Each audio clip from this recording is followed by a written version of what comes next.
months. We celebrated this occasion with a vivacious luncheon, then returned to Whitehall. The words of Winston Churchill, talking about his visit to Paddock in October 1940, from his memoirs he penned in 1949. Welcome to Paddock. I'm Andrew, I'm your guide for this morning. I'd like to introduce you to the rest of the safety team here from Subterranea Britannica. I would beg your indulgence for the health and safety briefing. Eating, drinking and smoking are not permitted anywhere in the bunker. You've all been issued with hard hats, so please make sure you wear them at all times.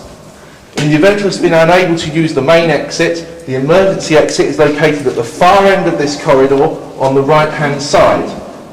The guides will show you the way. Believe me, you'll have trouble keeping up with us. Ho ho, that's a joke by the way. Nearly anyway. Right, the floor is slippery in various places, so please do be careful where you're walking. Remember there's quite a large group as well, so there's people behind you as well as in front of you, so do look before you step back. We'll be walking on duckboarding in various places, so please remember there's steps up and down. There's 2 floors to this bunker, and we'll be going via the spiral staircases. If you're unhappy using a spiral staircase, please let one of the guys know. Perhaps speak to Bill, or Duncan in the yellow jacket, Bill in the yellow hat at the back, and we can take you via the main stairs between the 2 floors.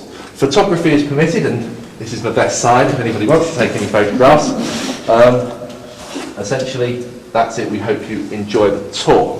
Okay, so a little bit of history on the site. At the end of World War I, the government started wondering, well, what happens about World War II, and particularly the risk of London being bombed. So, various schemes were come up with about moving government to Birmingham, to the West Country, everywhere really, and these schemes, the government schemes came and went without too much real detail to it.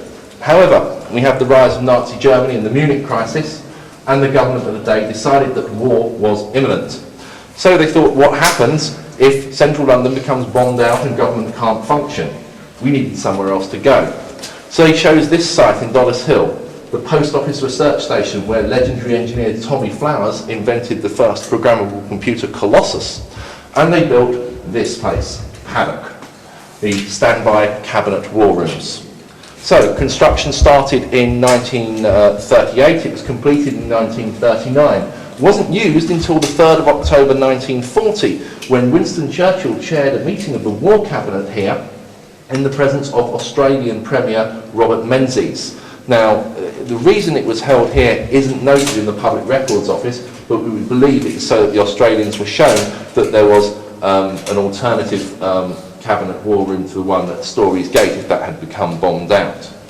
A second meeting, chaired by then Lord Privy Seal Clement Attlee, was held here in 1941.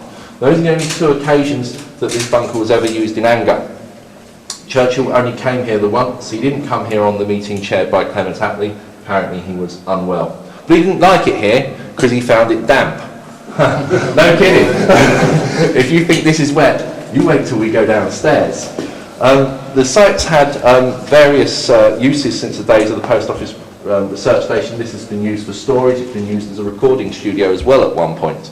But it fell into disuse when the post office pulled out in, I think, the 70s. In the 80s, it was assessed as being the potential replacement for the North West London Regional War Room at Partingdale Lane in Mill Hill. But because that was rather damp, they came in here and found a foot of water in the bottom floor and promptly abandoned the idea. When this was constructed, there was no big JCB diggers and all the rest of it. It was only the mechanical assistance of the late 1930s available.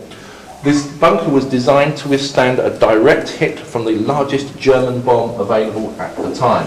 So there would have been a surface building, which if a bomb had hit had been destroyed, but the integrity of this bunker would have been maintained, although it probably been shaken, if not a little stirred. So we're on the upper level. Above you is a 5-foot slab of reinforced concrete, and above that, something in the region of 37,000 tonnes of gravel, soil and earth, and the surface building on top. You're standing on a 3-foot thick reinforced concrete slab, and we'll be going down on to the lower floor a little bit later. Any questions at all so far? Could you just repeat when you came here, the year Churchill came here? The 3rd of October 1940. Okay. Now what we're going to do, we're going to start the tour. We'll commence with the air plant rooms and we'll end up back here just about an hour's time. Whilst we're on the tour, if anybody feels unwell or if anybody decides you're claustrophobic, please see Duncan in the yellow jacket who'll bring you back up here and upstairs as well. We've got two-way radios and you'll be pleased to know we've also got an air quality certificate down here. Please try to avoid falling over and hurting yourself because it doesn't do our liability insurance payments any good. So anyway, what we're going to need now, of course, is a volunteer. It's not you, it's you. What's your name? Eva. Eva. Excellent, Eva. You've been promoted to tour assistant. I'm going to need you later. But meantime, what we're going to do is we'll start with the air plant room, which is actually this way. It's all very well being underground, but you've got to breathe. So, this is air handling equipment, and more specifically, air scrubbing. This was made by Vokes of Guildford, a company that's still in existence today. And at the time this was manufactured, around about 1938, this was state-of-the-art air cleansing. Now, if I stick my light on, in here you can see some of the scrubbing grills still intact. Now, this device took the air in, it was pumped around by the fan at the far end, and the air was forced through here in order to remove any mustard gas contaminant or anything like that. So the people in this bunker would have clean air to breathe. The inlet, the air inlet for this, was actually in the side of the surface building, which is now long since demolished. If you look on the Subterranea Britannica website, we do actually have pictures of the surface buildings. Not a full survey, just some outside shots that have managed to survive over the years. So from here, the air went out and was pumped across the corridor to the room we'll be going to in a moment. All this is original, as is everything you see on the tour today. This site has not been restored, it will not be restored. There's nothing to restore it with or nothing to restore it to. It's a little bit dilapidated. And who's got a mobile phone in their pocket or to hand? Anybody got one hand? If you have a look at it, you'll find that it doesn't work down here. That's why I like being down here, because the office can't get hold of it. At the far end there's a couple of compressors for blasting, so bringing it again, so sucking the air in and just compressing it, ready to go through the air conditioning system. Any questions? No? Okay. What we're going to do, excuse me, we will go across the corridor and we will go into, we'll just stand at the entrance rather, to the air conditioning room. Bill? Bill? So, okay. So, this is air handling and air conditioning. Now we have this wonderful array of ductwork, complete with things like baffles. Now in the event of bomb attack, this baffle could be slid across the system. It doesn't move anymore, it probably hasn't moved for about 40 years, rusted solid. And you can actually shut the internal air system off from outside. We have air conditioning units, imaginably numbered number 1 and number 2, and an electrical switch gear as well. All this is with the room that we just saw, is designed purely to make sure that you can actually breathe down here. Because obviously when the gas tight doors are shut, there's no air coming in and out, so you have to do something for getting air in here. And when we go down the spiral steps, if you look to your right, you'll actually see some of the ductwork running vertically down to the floor below. Now, there's also individual dampers. Again, it's pretty much rusted solid, so that the air can be diverted round to various parts of the building if needed, so you can shut off individual floors. And all this is replicated downstairs as well, which we'll see in a few minutes. Now, if you think this was built in 1938, 1939, how humid and damp it is down here. Every last bit of this is British, and I think it's a very great testament to our engineering skills that it still hasn't fallen off the ceiling and crashed down on somebody's head. That's why we provide you with hard hats, just in case there's a risk that it will. Now Eva, are you ready for your starring role? Good, because I'm going to need you in the next stage. Now, Bill, I'll need your assistance to help start the generator. But that will be going downstairs. Now, this is the point where we go down the spiral stairs. If anybody doesn't want to use the spiral stairs, please go and see Duncan at the back in the yellow jacket, and he will take you down the main staircase to the lower level. You won't miss anything of the tour, don't worry. Please be careful on the spiral stairs, hold the handrail. They are safe, but obviously they're a little bit damp and we don't want anybody slipping to go down the bottom ones. Particularly the bottom steps. So, we will lead the way, and I'll see you down. So, we have a generator. This marvellous old piece of engineering, which we're about to start up. Behind me is further air conditioning units for this level and further electrical switchgear. Everybody's looking really worried that I've just couldn't make the contactor go through there. So again, another fan pump at the end, more compressors to blast the air around. Now you'll notice as we go throughout the bunker there's all this lovely ductwork everywhere. That's purely for the air handling equipment. So, fingers in the ears time. This is where I need Eva. Where's Eva gone? Eva, great. Now, this is a bit rusty, so don't touch it because it's wet as well. These three dials, the needles should go over to the right-hand side, okay? If these three are a bit noisy, keep an eye on that panel. Eva, watch the panel.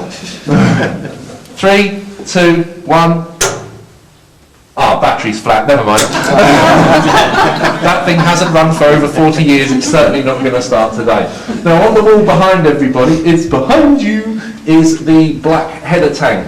Now that would have contained enough fuel just to run the generator for a day or two. The main fuel tank, strangely, was up on the surface, inside in a room within the actual surface building above the bunker. So had that surface building been destroyed, there's a great chance that we'd have lost lost the fuel supply as well. Hence why there's the modest tank down here, and that could have been filled up with buckets of fuel if required. Now, a lot of this electrical gear is original. You can see these old-fashioned ceramic fuses and things we have. Some of it was put in latterly by the post office, particularly that box there, and you can see all this old-fashioned Miller insulated cable. Nobody's feeling sick because of the smell or anything? No? Good. I'm pleased about that. So what we're going to do now, we're now coming on to the most interesting part of the tour, where I'll need Eva again to help me out. So you did volunteer. We're going to go along the corridor. This corridor is particularly wet and slippery, so please mind where you're going. And we're going to turn left, and we'll be going into the map room, where we'll tell a little bit of the story about how the rooms for various departments of the day. We don't know all their functions, but we've got a good idea on some of them. Now, the next door on your left, the open one, is where we need to go in. So we can go in there. Please, Bill, could you be in the room for me, please? There's someone there. Oh, someone there, great, okay. And go through to the far room. The floor's very slippery and wet, please be careful.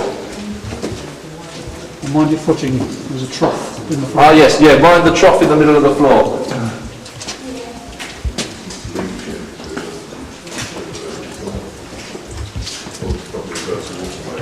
The map room, one of the two most important rooms in this bunker. Down the middle would have been a large table with maps and charts on it. Around that table would have been the rats and wrens plotters wearing their headsets. Those headsets would have run in this trough in the floor, which is now full of water and bits of broken wood and things. Along the walls, we would have had maps, lots and lots of maps. Oh, it's there. So, starting in the far corner over there, with off the Danish coast, all the way along across the North Sea, down through the English Channel, across the coast of Germany, of Holland, the southern England, and out into the Atlantic, all the way down the far wall. We have special light shades here, with angled reflectors to throw the light onto the wall maps. Now, this is one of the key rooms of the bunker. In here, there's also 3 windows looking in. One for the Admiralty, one for the Army, and a third one for the Air Force. They're 3 dedicated rooms, and through there is a communications room. And you can see the hatch where the old message passing facility used to be for the telex or the radio messages, whatever. Now, we don't actually know what happened to the furniture and the maps and things from here. We know in 1944 some of it was shipped over to the first purpose-built war headquarters, codenamed Anson, in the Martlesham Street complex, which has now been destroyed, the old Rotunda's building, where the Home Office are currently having a new redevelopment put on board. I would love for those maps still to be on this wall today, but I'm afraid they're not. I can't show you those. Stalactites growing down from the ceiling. These get longer every time we came down here. But talking of coming down here, let's talk about the first time we came down here. It was 2000, when we first got permission to enter the bunker. Nobody had been down here for a very long time due to the flooding. So how bad was the flooding? Well, I can show you. There's the tide mark. Just over welly depth, which is a bit of a shame. So there was an intrepid group of 6 of us who came down here, explored the upper level and decided to come and see what was down here. Originally we thought this was the Cabinet War Room, but checking the records later proved that it wasn't. So we descended the emergency steps that you came down to be greeted with what can be best described as a stinking, festering swamp of black sludge. But hey, we're explorers. And so in we went, and we came through here for probably the first time in 15 years or more to find total dereliction, rather like it is today. You're lucky you don't need waders to come through here. The housing association that owned the site agreed to pump it all out, and they open it up a couple of times a year now. We're open again in August for London Open House. So we explored down here, and we've got nice electric light in here. We were working in total darkness, purely by torchlight. We had no idea what we'd find down here. Dead bodies, Churchill's cigar box, whatever. It was quite something to actually be one of the first people down here for an enormously long time. So we've not had any questions yet. Who'd like to ask a question? Yeah, are there any pictures anywhere of what this looked like in its heyday? If there are, we haven't seen them. It's possible that some do exist somewhere. Yeah, it's possible. If there are, we haven't found them. There's certainly nothing in the PRO, the Public Records Office. Any other questions? Now, what would be the position with restoration? Obviously it is bad, but just, as you say, they get longer, and they're not going to get shorter, are they? So in terms of other generations being able to see this building, the same problem we have with Dollis Hill House, which I'm quite involved with, would there be any form of, although it's been pumped out, would there be efforts made to keep this restored as a bunker into perpetuity? That's not our decision. We are purely the guides. And this has been here 66 years. I don't see why it won't be here in 66 years' time. To restore it, you'd have to stop all the water coming in, and then you've got to try and find something to restore it. You've got to find period early 1940s furniture, and there's not a lot of that around. And then at the end of the day, someone's got to pay, and I imagine it would cost absolutely millions to make it waterproof. You've got to strip everything back, and also you can't strip back the roof because there's houses built on top of it. So it would be a major engineering feat. And this bunker cost, I think it was £250,000 to build in 1939, which is a phenomenal sum of money in those days. It's not exactly small now. But I mean, you've done a great job in, like you said, it was flooded, and I mean, you've got that far. Do you know what I mean? It's not impossible to keep it at bay and then... Oh no, keeping the water out isn't the problem. Just pumping it out and sweeping out. There are sump pumps in here and everything. It won't get that bad again. Whether the concrete ever collapses, I've no idea. I'm not a structural engineer. No. Thank you. Eva, do you want to ask another one? Not in a minute. No. Okay. Right. What we're going to do, we're going to come out of this room, we're going to turn left.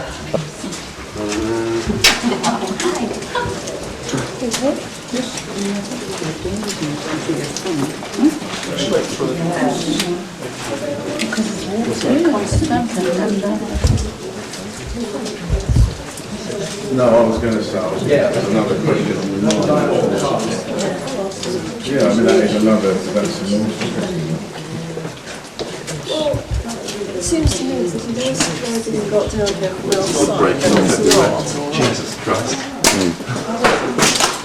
Sorry, not the next floor up this road. Directly alongside us was the communications room. If you excuse the dilapidation. you can actually see what's left of the desks that the telex machines and radios would have sat on. Just alongside, the other side of this wall, you'll see it when we go out, is a very small BBC broadcasting studio with a lot of acoustical treatment in it. But you'll notice there's very little echo in this room, so we do have some basic acoustical treatment here as well. On the wall would have been maps. Look at these shades for the lights, they tell us this. And we have all the air conditioning ducting. And there is more air conditioning ducting in this room than there is in any other room. I don't know why that is. It may be because it's actually the end of the system here, or it could have been that Churchill liked to puff on his cigars and someone wanted to get the smell out. Make your own mind up as to what that may be. The desks here and the coat hooks are modern. They're probably from the 60s or so, put in by the post office. So on October the 3rd, 1940, the 12 of the War Cabinet entered this room under Churchill. We know this, it's detailed in the Public Records Office. We also know where Churchill sat. On the opposite side of the door, in the middle of the table, facing it. Just where you are, Eva. It's alright, we don't need you anymore. But we'll have a competition upstairs. So there must have been quite an atmosphere in here. I don't know how many of the members of the War Cabinet smoked, other than Churchill, but everybody puffing away on their cigars and cigarettes and pipes, discussing the war effort. That was in some atmosphere. Don't worry, there's bits of rotten wood everywhere down here. Who'd like to ask a question? It's dry in here, is that? Anything? No, we think we're lucky. What we do have is an awful lot of dry, rotten mould, and I've noticed it's actually coming out of the air conditioning vents now. When we first came in here, and this is probably humidity related, there was only a little bit on the far end, so in 5 years it's grown all the way virtually to the end, and when we get into here into September, I wouldn't be surprised if it was past that light fitting and approaching the end of the wall. It's all quite safe, don't worry, it has been tested. Any other questions? Yeah, does Eva get paid for helping you? Oh dear, I just popped a couple of rooms there. We don't get paid. We're all on a day off from work to do this. We have no intention of getting paid either. Okay, what we're going to do, we'll go upstairs now, back onto the upper level, and we'll have a look at the telecommunications room. Now, there's quite a bit to see up there. We need to go back up the spiral stairs, a different set this time. If anybody doesn't want to go up the spiral stairs, please see Duncan in the yellow jacket. He'll take you up via the main stairs. Again, spiral stairs, please watch your footing, hold the handrail at all times. As you come out of this door on your left, do look into the... Yes. So we're walking on the proper floor then? Yes, we're walking on the surface floor. on the surface? Nothing else? No, nothing at all. It's all surface run. Right. Door on the left, please.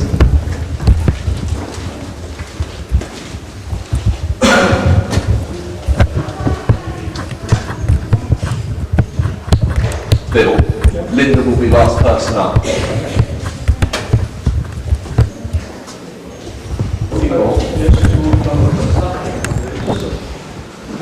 Get so you go to the gym tonight, Yeah, it does. Door on the left for me, please. Just wait by the wine rack. Door on the left for me, please. Thank you.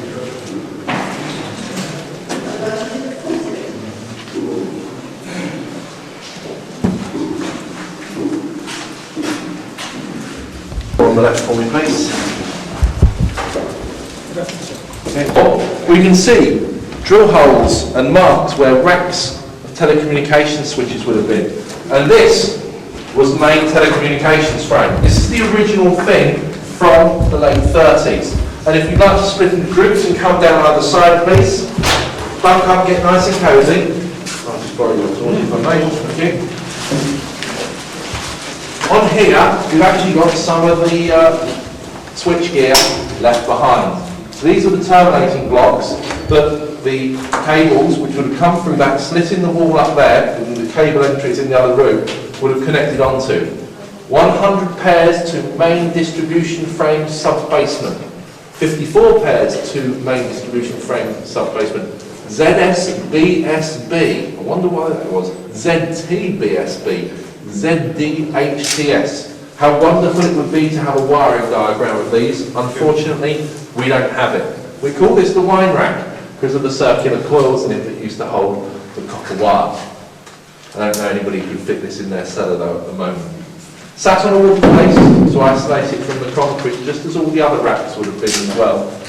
We can still see the original cable hangers here on the rear wall. So this room's had a variety of uses. We've had telecommunications in here with girlies operating dolly boards. We've had a suspended ceiling in here. This is dates from probably around the 60s, looking at the state of it. And this has been used as a storage area. It's also been used as a sports and social club for the post office, because that's the bar.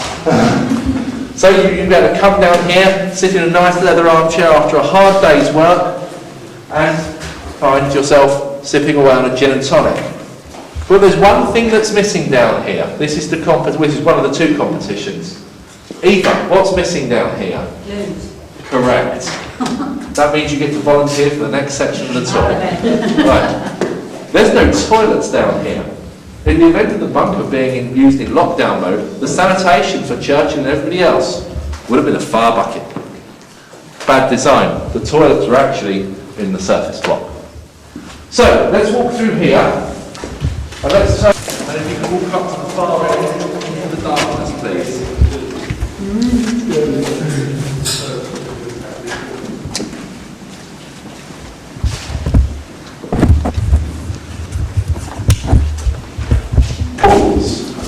And different line fittings as well. Do mind all this stuff.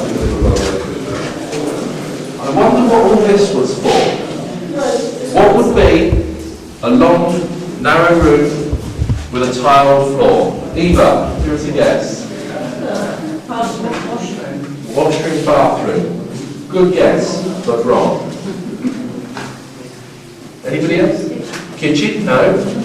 Batteries, power storage. Correct. Batteries and power storage. You are only the second person on one of my tours in the last 5 years who's got that. Congratulations. Yes, this was the battery room. And on either side of this room, there would have been lots of steel racking. On that racking would have been lead acid accumulators. Not the type of thing you have for your car battery, great big things the size of a car engine. And in the event of the power going off and the generator failing, there was enough power in here to run the bunker probably for a couple of days to keep the telecoms and the basic lighting going, so that the bunker still would have been able to function until such time as power or the generator was restored. So, well done. Congratulations on guessing that. There's no air conditioning in here, because in the event of one of the batteries gassing, you don't want that horrible sickly smell going around the bunker. So it's just a single vent up on the wall here, which you vented the gas out with. Now what we're going to do, we're going to walk through the bar. Sorry, no gin and tonic available. Back out into the corridor, and if you could turn right please, and head back along the corridor down towards where... Stop the kitchen, don't get your hopes up. Towards the surface, I'm at the kitchen, will be coming up in a couple of minutes.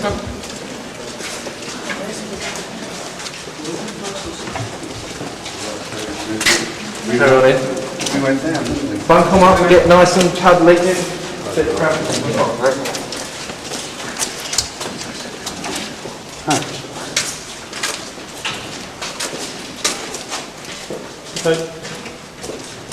The kitchen.